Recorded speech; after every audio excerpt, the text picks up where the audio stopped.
my name is Nicole. I'm a cancer dietitian. I want to teach you how to build out plates that reduce cancer risk at every meal. I'm going to use this diagram right here and explain to you the up-to-date, this is supported by the World Cancer Research Fund, the American Institute for Cancer Research, up-to-date, strong human data on how you should put together your plates to reduce cancer risk. I'm going to take you through everything, including the foods that you want to omit to reduce cancer risk, and you're going to be pleasantly surprised that there's actually only 2. And we're going to be adding in so many more foods. I'm going to give you examples that you're going to be also pleasantly surprised that actually reduce cancer risk when you've probably been told they increase cancer risk and they don't. So number 1, you're going to see that 2/3 of this plate are going to be plant foods. Okay. Plant foods are fruits, veggies, whole grains, nuts, beans, seeds, legumes. Okay. So 2/3 of your plate should be a combination of those. Let's say you don't like all of those. That is okay. You can switch out the ones that you like. But you notice how I said whole grains? So like breads, your brown rice, your whole grain bread, whole grain pasta. If you can do whole grains for any of your grains, okay, which by the way, popcorn is a whole grain too, so add that back in. And microwave popcorn is also safe. People will say it increases risk of cancer. No, it doesn't. They corrected the bags. You can use your microwaves also. Those don't increase cancer risk either. People think that you're getting radiation from your microwaves and you're not. But whole grains are going to be added in here. So you don't need to go gluten-free to reduce risk of cancer. Carbs are not the enemy here. Whole grains are going to have more fiber and more nutrients. More fiber is going to reduce your risk of breast and colon cancer. If you aim for 30 grams of fiber a day, from all your plates, all your meals and snacks, you're going to reduce risk of cancer significantly. You're going to have better bowel movements. You're going to have better weight management. So that's the first part. 2/3 of your plate needs to be plant food. So I need you to, take this, let's do this lesson today, then go for the rest of the day and check out your meals and plates. You'll probably be surprised. You're like, wow, I don't have any plant foods here. How can I add some more in? And just slowly add more in and you'll start reducing cancer risk. Plant foods have antioxidants and phytochemicals and fiber. All of these things help to protect your cells from any type of daily damage or free radicals in your body. It's going to reduce cancer risk. If you have an injury, you have damaged cell DNA, guess what? Fruits and veggies, whole grains, plant foods are going to repair them back. Also, soy is on this list. A lot of people will say, well, don't have soy. It's giving you estrogen. It's giving you hormones. It's increasing your risk of hormone-sensitive cancers, or men are even, afraid to eat soy because they're thinking it's giving them, woman hormones. No, that's completely false. Soy is an amazing, amazing nutrient-dense food. In fact, if you don't like cow's milk, I would recommend soy milk second, because soy milk is going to have 8 grams of protein per cup, just like cow's milk. And those other plant milks, they're having like almost no protein. So soy is an amazing choice in so many different ways.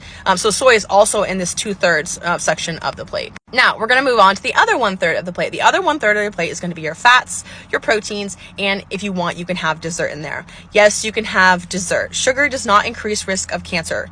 Sugar does not automatically give you every disease. Sugar foods, like dessert foods, okay, or any type of sugar, whatever people have been telling you about sugar feeding cancer, that's not true either. So cancer it's not like a healthy cell. So if you currently have cancer or did have cancer, don't fear sugar as the thing that's going to bring it back. That's not true. The cancer cells don't act like a healthy cell. So if you change or manipulate your diet, omit sugar, it's not going to change the growth of cancer, unfortunately. What will change the growth of your cancer, which will take cancer from your body, is treatments, is surgery, radiation, chemotherapy, immunotherapy. Those things can manipulate and get rid of cancer, okay? Not changing your diet. You don't need to fear sugar. You can have your birthday cake. If you want to have a donut with your friends, great. I'd love you to put some fruit on the side of that donut. See what I'm saying here? Cancer prevention style. But you don't have to take out desserts. And actually, a lot of my clients, I'll work with them on weight loss. You can link in bio for one-on-one coaching. If you have weight loss goals, that's amazing, because lowering your fat tissue will actually reduce your risk of 13 different cancers. So a lot of those weight loss clients will actually include dessert in each day. And then they don't overeat, binge, or obsess about these sugary foods because they already are allotting them each day. Sugar, desserts being like 200 to 300 calories per day with all the calories that you're having, as long as you're having a well-balanced diet, can totally fit in. People who say that they don't have sugar or they have a sugar-free diet, it's not sustainable. Have some sugar. You'll also notice in here there are some proteins. So the only proteins that will increase risk of cancer, it's colorectal cancer and it's processed meats. Deli meats, hot dogs, bacon, sausages, okay? This does not include chicken, eggs, turkey, fish, seafood, and red meat is okay up to 18 ounces a week or 500 grams, which is equivalent to like 3 giant steaks, which most people aren't having. So have the hamburger, have the tacos with the beef. It is okay. You can have some red meats. Okay. And red meats will have a lot of nutrients. So have all these different proteins are going to be safe. Dairy is going to be safe. In fact, I want you to add dairy in because of the amazing vitamin D and calcium that's in milk. helps reduce risk of colon cancer, which is so exciting. So add milk back in, okay? If you don't like milk, do soy milk. And then if you don't like soy milk or cow's milk and you do a plant-based milk, just remember there's really no protein in there, okay? Let's say you're trying to get extra protein in. You're doing your meat proteins or your eggs or things like that, and you want to have a protein beverage on the side or some protein powder. Also safe, okay? Notice how this meal is so balanced. You should not be taking supplements in your diet unless your doctor is prescribing it. Supplements increase cancer risk. Over 200% daily value, they become free radicals. If your doctor's prescribing you something because you're at older age, or you have a micronutrient deficiency because you're doing cancer treatment, or you're pregnant, things like that, it's different. But you don't want to seek out supplements to reduce cancer risk. You want to do this. You want to build plates like this, and also exercise. All right, in here also is fats. Fats are, you need, your body needs fats. You need carbs, protein, and fat every single day, whether you're in cancer treatment or trying to reduce cancer risk. So healthy fats are going to be like avocados, seed oils. I know a lot of people will say seed oils cause inflammation. They actually don't. A lot of them saying like, well, certain plant oils are going to have carcinogenic byproduct. They're talking about if like you are burning your oils, like when you're cooking. So let's not burn your oils when you're cooking. And I don't think you probably are, because that would taste bad.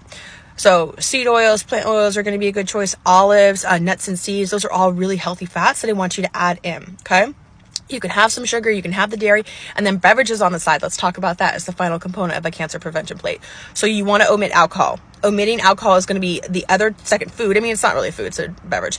The other second food that you want to remove, because it's going to increase risk of 6 different cancers. So breast, colon, liver, stomach, mouth, and throat cancers will be increased when you have any consumption of alcohol, any. So really 0 is best, even red wine, yes, okay? This is how you build a cancer prevention plate. If you want more support on how to build this out for your entire life, and include in more support about exercise and hydration and sleep and stress management, if you want support with all that, make sure you link in my bio and apply to one-on-one coaching.